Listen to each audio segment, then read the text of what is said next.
దౌర్జన్యం కలకలం రేపింది. డయల్ 100 కు ఫిర్యాదు రావడంతో రైల్వే స్టేషన్ సమీపానికి వెళ్లిన 1వ పట్టణ పోలీస్ స్టేషన్ హెడ్ కానిస్టేబుల్ రమణయ్యకు చేదు అనుభవం ఎదురైంది. ముగ్గురు యువకులు ఒకే ద్విచక్ర వాహనంపై మద్యం సేవించి ప్రయాణిస్తూ పోలీసు వాహనాన్ని ఢీకొట్టినట్లు తెలుస్తోంది. దీంతో వారిని ప్రశ్నించిన హెడ్ కానిస్టేబుల్ వారి సెల్ ఫోన్లు తీసుకునేందుకు ప్రయత్నించగా యువకులు తిరుగుబాటు చేశారు. ఈ క్రమంలో కైకాల వీధికి చెందిన జితేంద్ర, కొండమిట్టకు చెందిన శ్రీనివాసులు హెడ్ కానిస్టేబుల్ తో వాగ్వాదానికి దిగారు. ఫోన్ ఇవ్వకపోతే కత్తితో పొడి చేస్తానంటూ శ్రీనివాసులు కత్తి చూపినట్లు తెలుస్తోంది. దీంతో అక్కడున్న స్థానికులు భయాందోళనకు గురై పరుగులు తీశారు. ఘటనతో శ్రీకాళహస్తిలో తీవ్ర కలకలం రేగింది.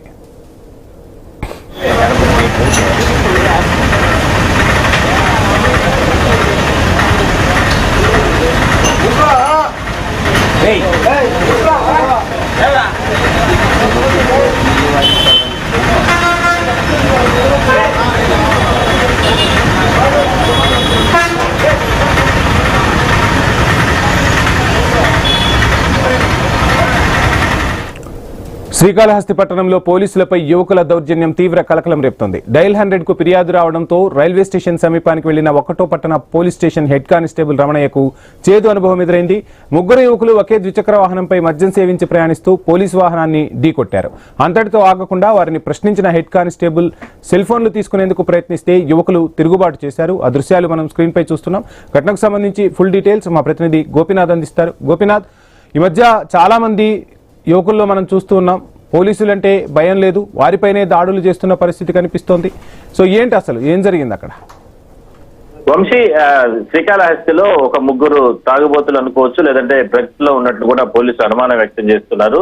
అయితే మద్యం మత్తులో ఇట్లా అంటే విపరీతంగా ఉండి ర్యాష్ డ్రైవింగ్ చేస్తూ కూడా ఒక హెడ్ కానిస్టేబుల్ ని రమణయ్యని ఢీకొట్టడం జరిగింది రోడ్లో వెళ్తున్న సందర్భంలో. అయితే రమణయ్య డ్యూటీ నిమిత్తం అంటే అక్కడ స్థానికంగా ఉన్నటువంటి రైల్వే స్టేషన్ వద్ద 100కి కంప్లైంట్ వచ్చిన నేపథ్యంలో ఆ కంప్లైంట్ ప్రకారం వేగంగా అక్కడికి వెళ్లి అక్కడ ఉన్నటువంటి ఫిర్యాదు ప్రకారం అక్కడికి వెళ్లే క్రమంలో వీళ్ళు ముగ్గురు వచ్చి ఢీకొట్టడం జరిగింది.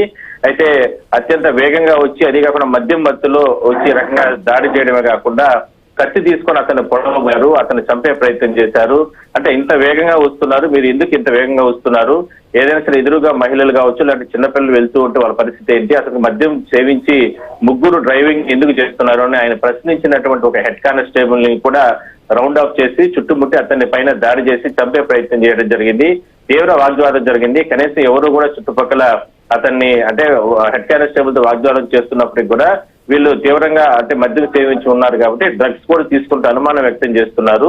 సో వాళ్ళని ఇప్పటికే పోలీసులు అదుపులోకి తీసుకోవడం జరిగింది. అయితే చివరి నిమిషంలో వాగ్వాదం చేసుకున్న తర్వాత లాస్ట్ లో అతని జోబులో నుంచి ఒక్కసారిగా కత్తి తీసి బయటికి తీసి హెడ్ కానిస్టేబుల్ పైన అత్యాయత్నం చేసేందుకు పొడవడానికి ప్రయత్నం చేశారు. అయితే వెంటనే అంటే క్షణంలోనే అతను తప్పించుకోవడం జరిగింది.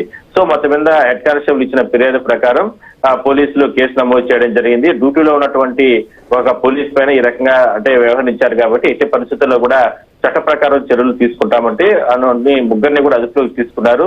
అయితే హత్యాయత్నానికి పాల్పడినటువంటి కొన్ని సెక్షన్ల కింద కూడా పోలీసులు కేసు నమోదు చేయడం జరిగింది. రైట్ గోపినాథ్.